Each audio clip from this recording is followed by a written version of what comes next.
Representative David Simpson joins us. He's only got 10 minutes. They're getting down towards the end of the session in the state legislature here in Austin at the Capitol, right up the street from our offices. And here's the headline: Federal blockade. TSA holds Texas flights hostage. The representative has put out a letter saying this is like the tyranny of the Mexican government in 1836. He said this is a line in the sand.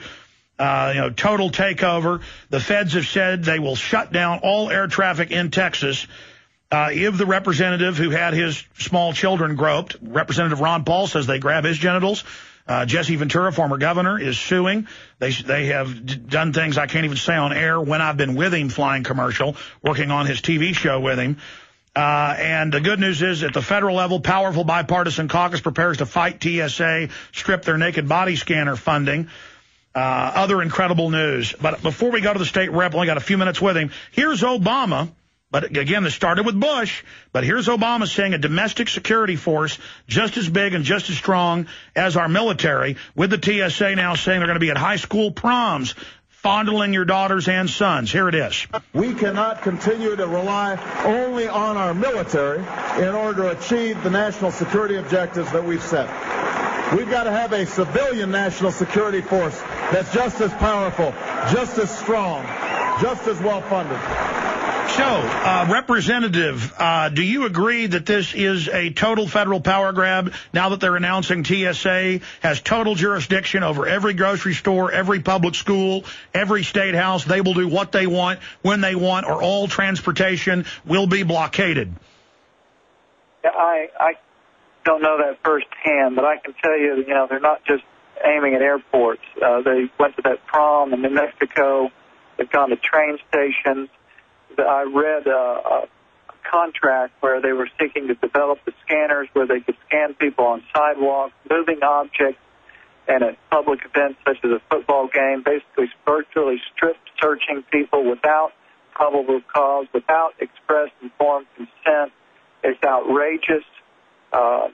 And we need to rein the government in. We fought our first war for independence to protect our property, our freedom, our privacy. The Stamp Act wasn't just about taxation without representation. It was about a British officer standing at the door of your house writing his own search warrant to enter in and to go through every cotton-picking thing you have to see if the king's stamp is on it.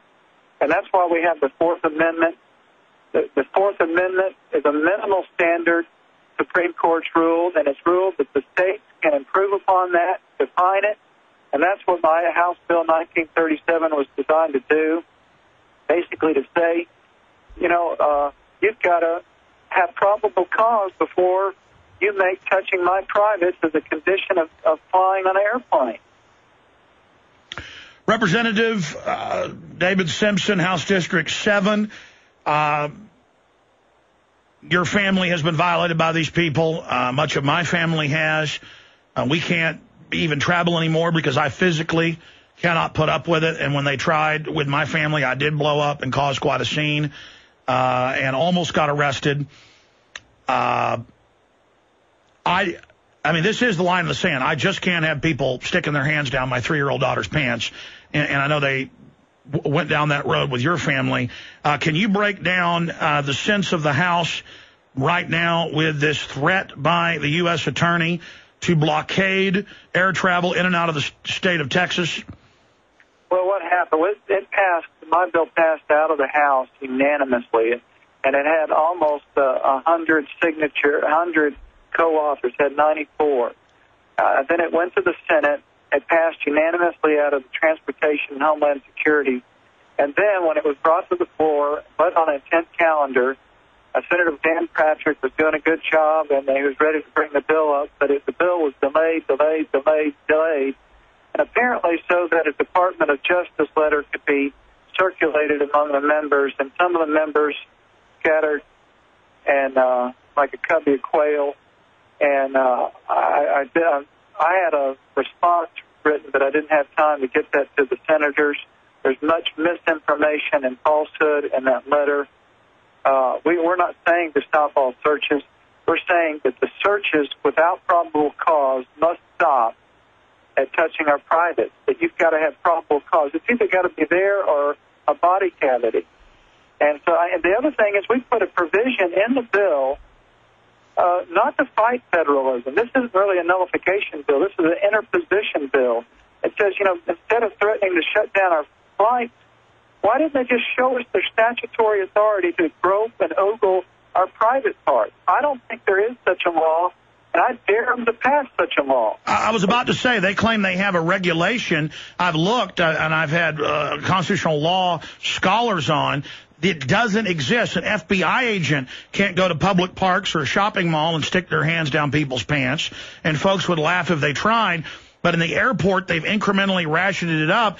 And now this federal judge says it's your right to be groped properly, so we're going to send our professional TSA out to your school proms at the county level to stick their hands down your pants. And they say you have a right to not be profiled, so all of you have a right to have your Fourth Amendment violated. I mean, it's sickening lawyer tricks that they're trying here.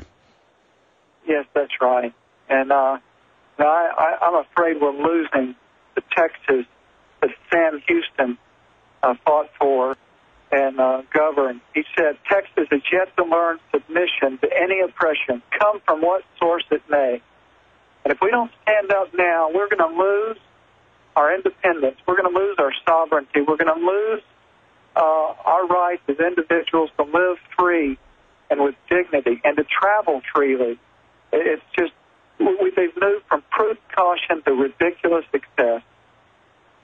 Well, you're absolutely right. Where do you go from here? State Representative David Simpson from House District 7, a true hero of liberty and doing his duty, standing up against this tyranny, and he suffered at the hands of these tyrants, his wife and children.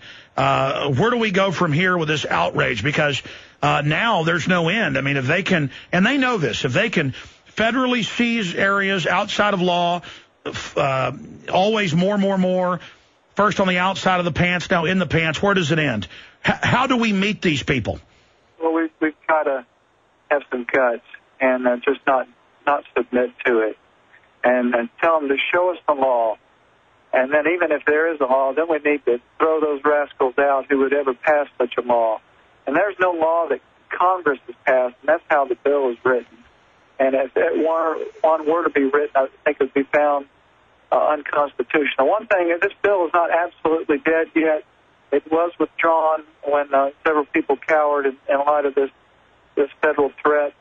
But if they can call the governor or the lieutenant governor and the senators, it could be passed even this day.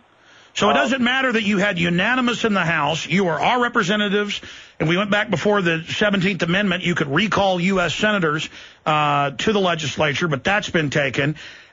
This is just so incredible. In closing, sir, and we're going to pull up the number for the Texas Senate. Do you happen to have it off the top of your head? Because we would give out that general legislative switchboard number for folks to call the Senate. Yeah, I'm sorry, I don't have it.